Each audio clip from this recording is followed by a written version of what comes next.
Գյորջյան Կասկադ 60 ամիս փուլային վճարում բազմաթիվ առավելություններ։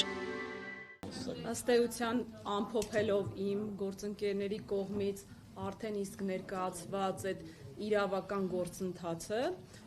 իմ գործընկերը Վարդևանյան Արամը նշեց նաև դուրս էր գրել որպես այդպիսի նախադեպային որոշումներ, այդ թվում վարույթ ընդունված եւ արդեն իսկ որոշում կայացրած։ Ես պետք է նշեմ, որ հենց իմ վարույթում արկա է միջդատական վարույթի փուլում բողոքարկված դատական ակտ, որը որ Վճռաբեկ դատարանը դեռևս 2023 թվականի հունիսի 23-ից վարույթ է ընդունել։ Դա իմ պրակտիկայից է ասում։ Ընդ որում այդ գործը վերաբերում է մի շարք անձանց, ում որպես այդպիսին պետք է նշեմ, որ գույքերին է վերաբերելի բարեխիղճ երրորդ անձանց, որը որ շատ կարևոր նախադեպային որոշում է եւ այդ նախադեպային որոշումից է կախված անձանց սեփականության իրավունքի հարցը։ Մինչդեռ, հարգելիներս, պետք է նշեմ, որ հետևողական լինելով, որպիսի պաշտպանական կողմը ստանա այդ Վճռաբեկ դատանի նախադեպային որոշումը, բազմիցս գրություններով, զանգերով փորձել է ստանալ, բայց ինչպես նշեցի 23 թվականից մինչ օրս այդ Վճռաբեկ դատանի որոշումը մենք չենք ստանում։ Հիմա ինչ է ասածս, եւ մենք խոսում ենք փաստերով։ Ինչպես նշեցին իմ գործընկերները, տեսեք, զարմանալի եւ աննախադեպ, այո, Հայաստանի Հանրապետությունում նախադեպը չունեցող այ Վճռաբեկ դատարանի կողմից ջանասիրաբար հոգ է տարվել, որպիսի Սամվել Կարապետյանին վերաբերելի կալանքի միջնորդությունը երկարացնելու ժամկետի համար այսպիսի sense հոգ տանեն, որպիսի երկարացվի անձի նկատմամբ կալանքը։ Բայց ես վստահաբար դեռևս 2025 թվականի հունիսի 17-ից այ Facebook-յան հարթակում արված համապատասխան անձի կողմից գրառումներից հետո չեմ դադարում պնդել եւ իմ կարծիքը հայտնել, որ սա, այ օրինակ մենք 2025 թվականի նոյեմբերի 17-ին մասնակցելու ենք ոչ թե իրավական գործընթացի, այլ մասնակցելու ենք քաղաքական վրեժխնդրության, քաղաքական հետապնդման, քաղաքական օրակարգի, ինչպես կուզեք, դա կոչեք, բայց դա քաղաքական վրեժխնդրություն է, ոչ թե իրավական գործընթաց, եւ ես կարող եմ նշել, այո, մեզ համար, ինձ համար, իմ գործընկերների համար դա շատ բարդ գործընթաց է, ինչի համար, որովհետեւ դուք գիտեք բոլորդ, որ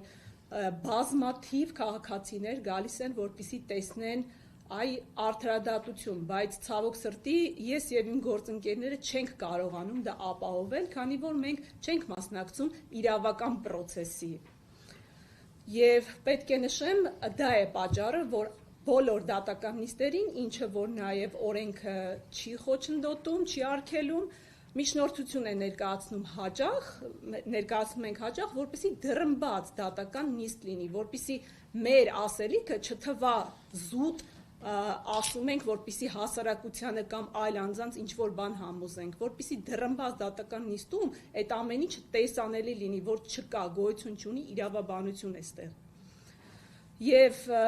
այո, ինչպես նշեց իմ գործընկերը, նախորդ մամուլի ասուլիսի ժամանակ մենք նաև հրապարակայնորեն խնդրել էինք, որ դուք եւս հարց տաք, ինչի համար այդ գործը կոչի դրվագով չի առանձնացվում եւ դատարան չի ուղարկվում։